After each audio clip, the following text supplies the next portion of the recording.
तो चीन के किंगदाओ शहर में एससीओ यानी कि शांघाई कोऑपरेशन ऑर्गेनाइजेशन, शांघाई सहयोग संगठन के विदेश मंत्रियों की बैठक होती है और इसमें भारत की तरफ से राजनाथ सिंह जी जो कि रक्षा मंत्री हैं वो भी जाते हैं। और यहां पर जब एक कॉमन प्रोग्राम आता है, कह लीजिए कि जब पूरी बैठक संपन्न हो जाती है तो उसके बाद जो डॉक्यूमेंट आता है ऑफिशियल संयुक्त रूप से जो ज्वाइंट स्टेटमेंट आता है उसमें रक्षा मंत्री राजनाथ सिंह जी अपने हस्ताक्षर नहीं करते हैं। वजह यह रही क्योंकि उस पूरे डॉक्यूमेंट में, उस स्टेटमेंट में जो कि इसके 10 सदस्य देश हैं, उन्होंने यह नहीं कहा कि पहलगाम अटैक पर कुछ भी नहीं कहा, बल्कि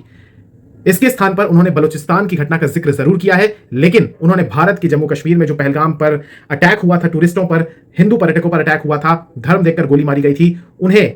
उस हमले को लेकर इन बाकी के देशों को, भारत को छोड़कर कुछ दिखाई नहीं दिया। यहां पर रक्षा मंत्री राजनाथ सिंह जी जब पहुंचे तो वहां पर चीन के जो डिफेंस मिनिस्टर हैं उन्होंने उनका स्वागत किया। यहां पर पाकिस्तान के रक्षा मंत्री ख्वाजा आसिफ भी मौजूद थे और रक्षा मंत्री राजनाथ सिंह ने यहां पर कुछ बड़ी बातें कही। उन्होंने कहा कि उग्रवाद, कट्टरपंथ और आतंकवाद सबसे बड़ी चुनौती है। भारत की आतंकवाद के खिलाफ जीरो टॉलरेंस की नीति है। इसके अलावा उन्होंने यह भी कहा, जो सबसे अहम था, कि कुछ देश सीमा पार से आतंकवाद को अपनी नीति मानते हैं, आतंकवादियों को पनाह देते हैं, फिर इससे इंकार भी करते हैं। ऐसे डबल स्टैंडर्ड्स के लिए कोई स्थान नहीं है। भारत की तरफ से भी कहा गया, रक्षा मंत्री की तरफ से भी कहा गया कि आतंकवाद फैलाने वालों के खिलाफ एकजुट होकर लड़ना होगा।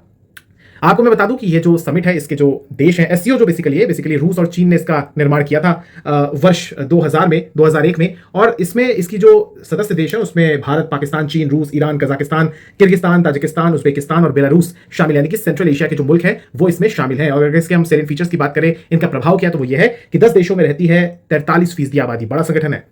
और इसकी जो ग्लोबल जीडीपी में हिस्सेदारी है वो 30% की है। आप कह सकते हैं कि बड़ा संगठन है, लेकिन चूंकि भारत की बात नहीं मानी इन देशों ने, क्योंकि ये मोस्टली जो देश है यहाँ पर लोकतंत्र नहीं है, लिहाजा रक्षा मंत्री ने भी कड़ा रुख दिखाया और यह दिखाया कि भारत आतंकवाद से कॉम्प्रोमाइज कभी नहीं करेगा।